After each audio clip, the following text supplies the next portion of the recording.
Dans cette vidéo, je voudrais qu'on parle du SMIC à 10K, à 10 000 euros sur LinkedIn. C'est une blague qui revient très souvent sur la plateforme. Moi, elle me fait marrer, mais au-delà du côté un peu marrant du truc, il y a des choses très sérieuses à dire. Donc, je voudrais te partager mon avis détaillé par rapport à tout ça. Juste avant, je t'invite à mettre un gros pouce sous la vidéo. Abonne-toi également à la chaîne si ce n'est pas déjà fait. J'ai des tonnes de vidéos sur la vente, le marketing, l'entrepreneuriat et j'aborde très souvent le sujet de LinkedIn. Si tu veux aussi rendre ton business plus rentable et épanouissant en tant que freelance, coach ou consultant, j'ai ce que j'appelle des emails secrets. Tu as le lien d'inscription en description. En t'inscrivant, c'est très simple. Tu vas recevoir chaque matin à 9h un email rempli de conseils, de méthodes, de stratégies pour développer ton business plus rapidement. Il y a plus de 17 000 entrepreneurs qui sont déjà inscrits à l'heure actuelle. Mon meilleur contenu se trouve dans ces emails secrets. Et si tu veux aller au-delà du contenu, si tu veux passer à l'action, si tu veux de l'aide pour pouvoir simplement avoir ce business au service de ta vie que tu as cherché à créer quand tu t'es lancé, j'ai aussi un programme d'accompagnement personnalisé. Tu as tous les détails en description. Ceci étant dit, alors le constat que je voulais faire, c'est que sur LinkedIn, en réalité, quand tu regardes le contenu, quand tu scrolles un petit peu sur ton fil d'actu, tu ne vois que les succès. Tu vois que les succès, tu vois des sommes faramineuses, tu vois toujours des gens dire « Ouais, moi je travaille 2 heures par jour et je fais 10 000 euros par jour. » Enfin, voilà. Et c'est à cause de ça, à cause de ce côté un peu, de cette espèce de bulle qu'est LinkedIn et que sont les créateurs de contenu sur LinkedIn, qu'un terme a émergé, le fameux SMIC LinkedIn. Donc, comme si, en gros, ce que gagnent au minimum les gens sur LinkedIn, c'est 10 000 euros par mois. Je sais pas si tu as déjà fait cette expérience, mais vraiment, quand tu scrolles un peu sur la plateforme, tu as l'impression que tout le monde est successful, que tout le monde cartonne, qu'il n'y a personne en fait qui galère. Tu vois, que tu n'as pas d'indépendant, de solopreneur notamment, qui fait moins de 10 000 euros. Et la conséquence par rapport à ça, si tu veux, c'est qu'il y a des attentes qui sont complètement irréalistes de la part des indépendants. En fait, à cause de cette espèce de bulle, tu as plein de freelance, coachs et consultants qui pensent pouvoir avoir des résultats énormes en bossant extrêmement peu. Tu vois, ils se disent que 10 000 euros, c'est presque normal, c'est presque la norme, c'est presque le truc qu'il faudrait atteindre. En dessous de 10 000 euros, t'es un loser. Il y a aussi la croyance dans le fait que tu vois, si t'atteins pas ces sommes-là que tu vois partout sur LinkedIn, t'es pas bon, c'est que ton business ne fonctionne pas, c'est vraiment, t'es pas dans le coup, quoi. Tu fais pas partie de cette élite-là, t'es un loser, encore une fois, t'es quelqu'un qui réussit pas. Et t'as un sentiment de honte par rapport à ça, par rapport aux résultats des autres. Moi, j'ai beaucoup d'indépendants qui me disent, mais moi, LinkedIn, c'est anxiogène, j'en peux plus de voir toutes ces personnes étaler leur réussite, le fait qu'ils gagnent tant d'euros, etc. Il y a beaucoup de gens qui en ont ras-le-bol. Mais vraiment, tu vois, c'est un truc que je vois et progressivement, d'année en année, j'ai de plus en plus de gens qui me disent qu'ils en ont marre de LinkedIn, qui consomment même plus de contenu sur LinkedIn à cause de ça. Parce que ça les renvoie à leur situation. Voilà, ils se disent, voilà, il y a tellement de gens qui réussissent et moi, j'y suis pas du tout. Je sais pas si j'y arriverai. Ça me stresse. J'ai honte, etc. Et il y a aussi une autre conséquence qui est que tu as d'autres personnes qui vont se mettre à parler de leurs chiffres. Alors certains plus ou moins honnêtement, qui vont plus ou moins bidonner les chiffres, mais qui se disent que voilà, pour pouvoir aussi réussir sur LinkedIn, il faut montrer de gros chiffres parce que ça va attirer les gens, ça va donner envie d'acheter. Donc, cette espèce de bulle à succès ou pseudo-succès sur LinkedIn, elle a pas mal de conséquences et qu'il y a pas mal d'indépendants, et c'est peut-être ton cas aujourd'hui, c'est peut-être la raison pour laquelle tu regardes cette vidéo, tu te dis, mais est-ce que c'est vrai tout ça, est-ce que tout le monde réussit, quoi? T'as ce sentiment de honte, et il y en a d'autres qui trichent un peu, qui se disent, ouais, moi aussi je vais montrer des chiffres, voilà, je vais un peu arranger la réalité, et ça va me permettre de vendre des trucs.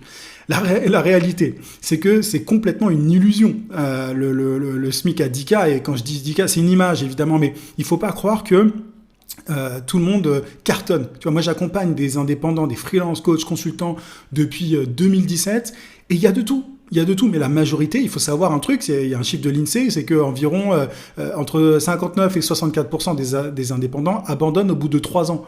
Donc tu vois, c'est pas la réalité, ces chiffres-là. T'as cette illusion du coup du SMIC à 10K, c'est pas du tout vrai pour la majorité. Et il faut savoir un truc aussi, ça, il n'y a pas grand monde qui en parle, c'est que t'as des gens qui atteignent de gros chiffres en vendant ce rêve. C'est-à-dire qu'il y a un espèce de truc autoréalisateur. Tu as des personnes qui vont plus ou moins arranger la réalité et qui vont essayer d'attirer justement des personnes qui veulent atteindre ces chiffres-là et ils vont réussir à atteindre ces 10K, ces 10 000 euros par mois en vendant ce rêve. Donc ça c'est la réalité, il faut savoir, ceux qui gagnent le mieux sur LinkedIn, enfin pas le mieux, évidemment t'as beaucoup plus gros, mais les indépendants, je parle vraiment des indépendants qui s'en sortent le mieux, c'est généralement ceux qui vendent du rêve. Après, je te dis pas la catastrophe derrière en coulisses. Moi, j'ai les noms de pas mal de personnes. À chaque fois, enfin, j'ai des clients, tu vois, que j'accompagne qui me disent avant, j'ai suivi tel programme. Le mec, il comprenait rien, il connaissait rien, il m'a pas aidé. Donc attention à ça, tu vois, c'est bien à court terme enfin c'est bien, c'est surtout pas bien, mais ce que je veux dire c'est que tu as des gens qui à court terme se disent je vais attirer des gogos en se disant voilà, je vais mytho sur mes chiffres, je vais me faire passer pour un expert, ils arrivent à décrocher les contrats sauf que derrière, ils durent pas justement parce que ils sont pas compétents tout simplement dans leur domaine. Donc voilà, c'est souvent en vendant ce rêve-là des 10K par mois que tu en as qui atteignent ces chiffres. Donc il faut pas les prendre comme exemple si tu veux. Et au-delà de ça, il faut savoir que ces créateurs, tu vois, qui se la racontent un peu, qui étalent leur succès, ils se ridiculisent auprès des gros clients.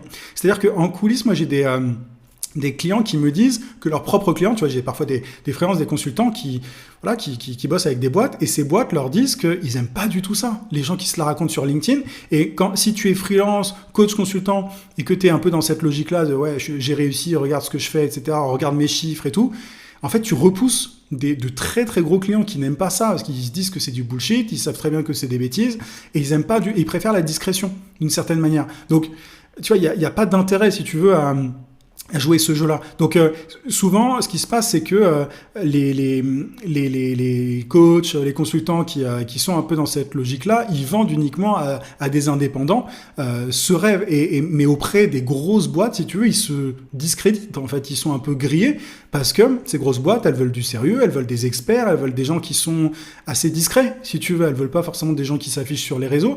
Parfois, tu as des gens qui ont la casquette de vendeurs de formation et prestataires de services, c'est tout à leur honneur, mais il y a un problème par rapport à ça, c'est que la communication auprès des gens, tu vois, pour pouvoir vendre des formations et tout, n'est pas la même qu'auprès des entreprises. Donc c'est pas l'idéal. Et il faut savoir un truc, c'est que ces personnes qui voilà, ces SMIC à Radica, souvent leurs likes, leur engagement viennent de leur pairs. Tu vois, les likes, les commentaires, ils viennent de leur pairs. Donc ils viennent d'autres consultants, d'autres coachs. C'est des espèces de mafia d'une certaine manière qui se like entre elles, etc. Et du coup, il faut pas répliquer ça. Si c'est un truc qui t'attire, tu vois, de faire partie de ces... notamment, tu vois, si tu es consultant marketing, tu te dis, ouais, moi aussi, j'ai envie d'avoir du succès et de cartonner sur LinkedIn, d'avoir plein de likes, etc. Attention, ça va pas, c'est pas parce que t'as plein de likes que t'as des clients derrière. T'as beaucoup de gens aussi qui font genre, ils ont des super résultats, ils ont plein de likes, sauf que derrière, ils arrivent pas à convertir des clients sérieux. Ils ont des gens fauchés qui peuvent à peine acheter leur formation. Évidemment, il y a des cas... Il y a des cas particuliers. Souvent, ceux qui réussissent le plus dans ces domaines-là sont ceux qui se sont lancés au bon moment.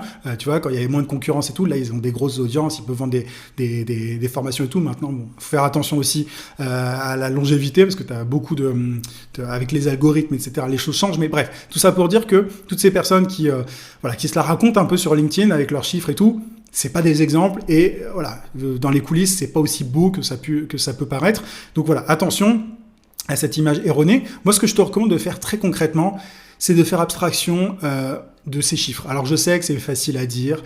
Je sais que forcément, quand tu as quelqu'un qui te dit « Ouais, regarde, avec telle méthode, tu peux gagner 10K ou tu peux avoir tel résultat. » Et que tu vois plein de likes sous ces posts, forcément, ça peut attirer. Maintenant, je t'invite à faire abstraction de ça parce que si tu as envie de vendre à des boîtes sur LinkedIn, à des boîtes sérieuses, c'est pas ce qu'il faut faire. C'est pas en postant du contenu ultra viral, c'est pas tu vois en polarisant les gens, en ayant des contenus ultra clivants, etc. que tu vas y arriver. Non, il faut que tu te concentres sur ta cible, uniquement sur ta cible idéale. Donc les boîtes qui peuvent bien te payer et souvent ce ne sont pas des indépendants qui peuvent bien te payer. Moi je fais ça depuis des années. C'est devenu ma spécialité un peu par hasard, mais je m'adresse à des indépendants. Mais si je devais tout recommencer, c'est pas du tout comme ça que je m'y prendrais. Surtout que moi, ça a pris du temps, si tu veux avoir aussi ce statut-là, etc. Ce qu'il faut faire, pour moi, c'est faire si tu veux créer du contenu, en tout cas, c'est de faire ce que j'appelle des contenus déclics. Ce sont des contenus qui résonnent auprès de tes prospects, auprès de ta cible idéale. C'est pas de faire des gros posts avec plein d'engagements dans lesquels tu montres tes chiffres, etc. Il s'agit pas de parler de tes réussites. Il s'agit pas de générer des milliers de likes, des centaines de commentaires ou quoi. Ça, on s'en tape complètement. Mais vraiment complètement, ça ne te rapportera rien. C'est pas les posts qui font le plus d'engagement qui marche le mieux. Je te le garantis, ça je peux vraiment te le dire. Donc si tu veux créer du contenu, et tu vas voir pourquoi est-ce que je te dis si tu veux créer du contenu, crée des contenus déclics, j'ai déjà fait des vidéos sur le sujet, crée des contenus qui vont résonner auprès de ta cible, vraiment spécifique, inutile d'étaler tes réussites, tes succès et tout, les gens s'en foutent, ta cible idéale s'en fout. Et par contre, le truc que je t'encourage à faire à court terme, qui est beaucoup, beaucoup plus puissant, c'est de prospecter, c'est d'engager la conversation en direct avec tes clients potentiels, avec tes clients idéaux. C'est beaucoup plus efficace que de créer du contenu. Encore une fois, je l'ai dit précédemment, mais ceux qui ont des milliers de likes, qui te disent « ouais, moi je gagne ça », etc., ils l'ont fait au bon moment.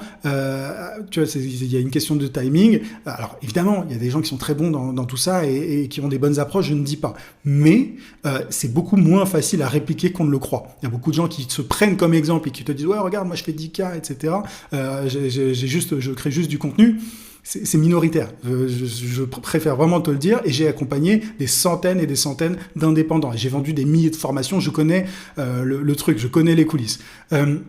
Donc, ce qu'il vaut mieux faire à court terme, c'est de prospecter, c'est d'engager la conversation avec ta cible idéale. Sois au clair sur ta cible idéale et une promesse irrésistible, une promesse marketing forte, sois capable de délivrer. Et ensuite, en bonus, si tu veux, crée du contenu déclic, pas du contenu qui qui met en avant tes succès et tout. Sauf tes succès pour tes clients, à la limite, mais pas tes succès financiers, etc. Mais je voulais vraiment te donner mon avis par rapport à cette histoire de SMIC LinkedIn à 10K, parce que ça devient un peu ridicule. Je pense que les gens en ont ras-le-bol. Enfin, je le vois qu'ils en ont ras-le-bol. Donc, fais très attention à ne pas te laisser avoir par cette image, ne te laisse pas tenter par les sirènes de la création de contenus viraux, etc. Enfin, tout ça ne sert à rien. Sois précis, sois chirurgical, engage la conversation avec les bonnes personnes et tu pourras atteindre de très gros chiffres. Pas besoin de se la raconter pour ça.